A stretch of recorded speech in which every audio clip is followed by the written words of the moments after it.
Friends, kitchen of recipe స్వాగతం.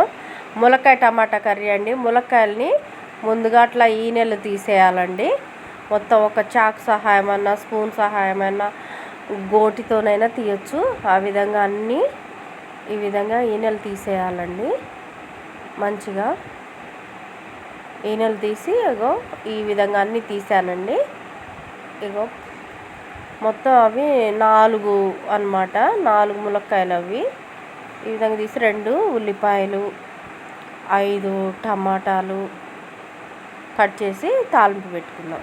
Stove మీద ములక్కాయలు శుభ్రంగా కడిగి పెట్టుకున్న ములక్కాయల్ని ఆయిల్లో వేసి కొద్దిసేపు వేగనివ్వాలి.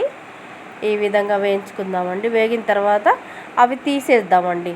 వేరే గిన్నెలో తీసుకొని అదే ఆయిల్లో కట్ చేసి పెట్టుకున్న ఉల్లిపాయ ముక్కలు వేసుకుందాము. వేసుకొని గోల్డ్ కలర్ రావాలండి. ఇవి అల్లం పేస్ట్ 1 స్పూన్ వేసుకున్నాను.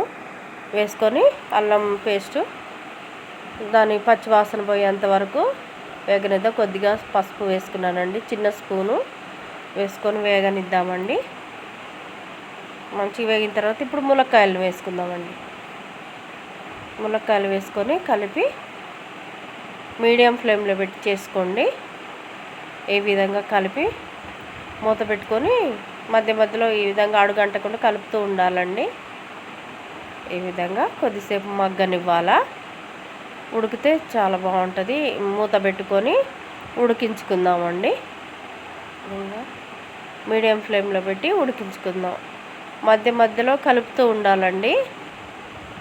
ఈ విధంగా ఆవిరికి మంచిగా ఉడుకుతుంది. ఇప్పుడు టమాటా వేసుకుందామండి.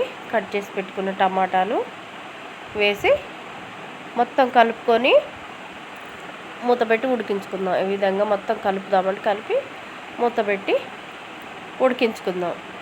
కొద్దిగా సాల్ట్ వేసుకుందామండి. ఇప్పుడు 1 స్పూన్ వేసాను. రుచికి తగినంత సాల్టు. ఇప్పుడు కారం వేసుకుందామండి. 1 స్పూనే వేస్తున్నానండి నేను.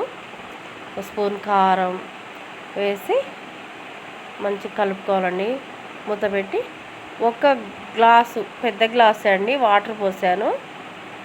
పెద్ద గ్లాస్ వాటర్ పోసి మూత పెట్టి ఉడికించుకుందామండి. తర్వాత కొద్దిగా కొత్తిమీర వేసుకుందామండి. శుభ్రంగా కట్ చేసి పెట్టుకున్న కొత్తిమీర వేసుకుందాం. కొద్దిగా మసాలా వేస్తున్నానండి. ధనియాలు, జీలకర్ర పౌడర్ అండి ఇది వేసి ఉడికించుకుందాం. Okay friends, okay, thank you friends. ములక్కాయ టమాటా కర్రీ రెడీ. ములక్కాయ టమాటా కర్రీ రెడీ అండి. ఓకే ఫ్రెండ్స్, ఈ వీడియో కనుక నచ్చినట్టయితే లైక్ చేయండి, షేర్ చేయండి, సబ్స్క్రైబ్ చేయండి, కామెంట్ చేయండి. Okay, thank you friends.